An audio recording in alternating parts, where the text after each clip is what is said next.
Kevin Leon CC commented, what is case with markup loan with cashback, but seller insists to use their lawyer and buyer feel no secure as bank disperse the extra cash to the seller lawyer. How to protect buyer's interest?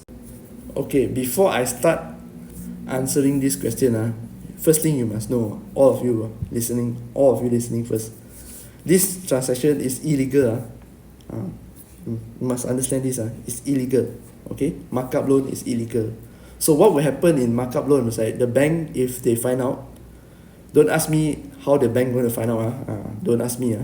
If the bank find out, the bank has the right to pull back the transaction, pull back the loan for no reason given to you. Okay, so that's the risk you take. So you negotiate everything, you pay the down payment, suddenly the bank don't want disburse. You can't do anything about it. Okay, in your offer letter, you have already signed and agreed that the bank can pull back the facility without assigning any reason to you. Okay, so let's move on. What I'm going to do as an agent in this situation. So the seller insists on using own lawyer, meaning there's a trust gap here. This is normal. Suddenly you were talking about maybe sometimes can go up to a few 100,000. Don't tell me you suddenly just trust the buyer. You don't even know the buyer, who is that, and then trust with few 100,000. Got logic? No ma. You also don't trust. You're scared that you don't get the money. So as an agent, what I'll do is that I will need to understand why the seller is selling. So that is why I've been emphasizing a lot in my video. You need to understand why the seller is selling. If you as an agent, if you are the seller agent, you need to understand why the seller is selling.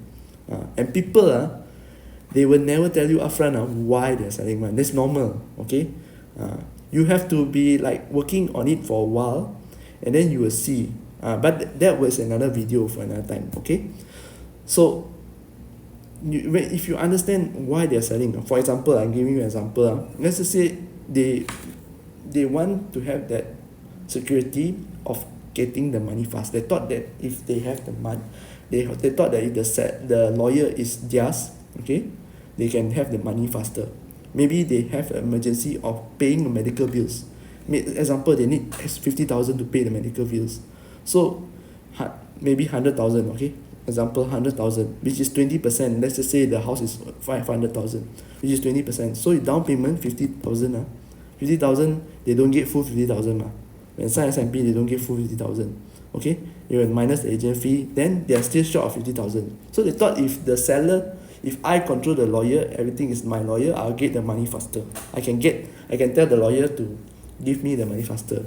So if you know this as an agent, why not you just talk to the buyer? Buyer, okay, the seller is agreeable to use your lawyer, okay, but the seller would want you to put extra 10%. Okay, you can talk to the buyer. As an agent, you talk to the buyer. Okay, seller need to use the money urgently. So can you put, instead of 10% down payment, can you put 20% down payment? Then once the money disbursed, come back and give you back lah. So give you back lah. Okay, settle everything It's minus off from whatever the balance and give you back lor. It's like you, instead of getting the money later, example 100,000 you get later, you give 40,000 upfront then 60% is when the bank disburse. You can settle that, then settle lah. So the key here is to understand why the seller insists this. And ladies and gentlemen, when you go in and negotiate, right, this word trust is no logic, right? No. Don't ask them to explain why they don't trust, because you will never get an answer. I don't trust means I don't trust. It's a feeling. Okay, it's a feeling. It's a very emotional feeling. So you must understand the seller is also what situation they want to sell. Sellers, right? Anybody in this world, if you ask them to sell a loss, it's actually very painful and they must have a strong reason to sell a loss. People don't simply every sell a loss So you must uncover that reason and remind them of the reason of why that's what they're doing. And of course, you as an agent, your duty is to of course check the lawyer. The lawyer is someone that is neutral. Okay, if preferably the lawyer is the both party don't know, meaning you as an agent you need to come in if possible. Okay, better. Don't you follow the buyer's lawyer or follow the seller's lawyer, then you are stuck in the middle. You're gonna get a headache, you know. So both of them preferably don't know who's the lawyer, and you choose. That's what I'll do lah. Okay, I want somebody neutral. Both parties don't know one. So when you go and negotiate, keep this in mind. Trust is a emotion kind of thing. There's no logic to it. So don't be so harsh on them. Say why you don't trust? No need. Okay, just ask. If they tell you, then you can think of how to solve the problem and bring the case across. But if they don't tell you, they are not cooperative. Okay, they are not cooperative. This is the second thing. Not cooperative.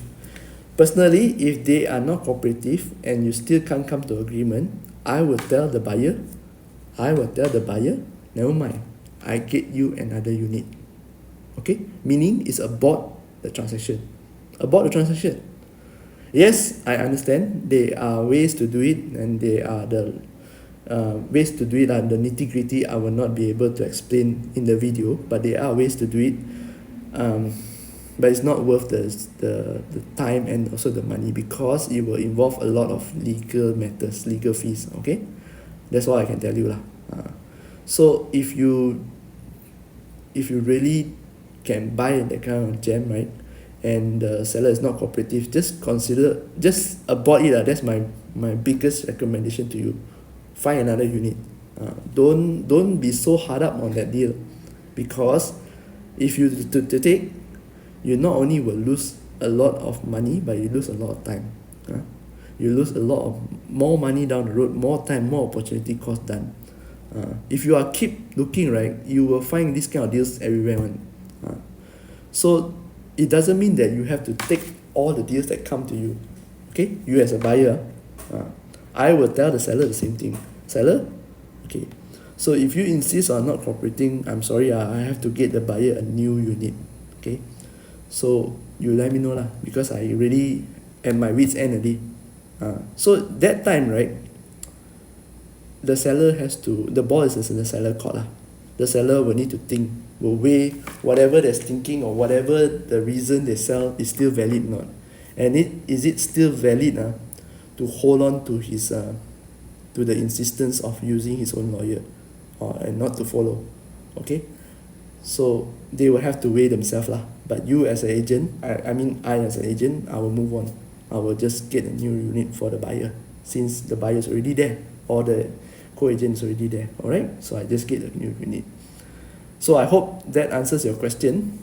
I'm sorry I won't be able to go to the nitty-gritty details, but this is the surface level of it lah. Okay, that's all for me. This is Kenny here from Property Stories. If you have any more questions, just feel free to ask me in the comments down below. I'll do my best to take as many as I can and answer in the video.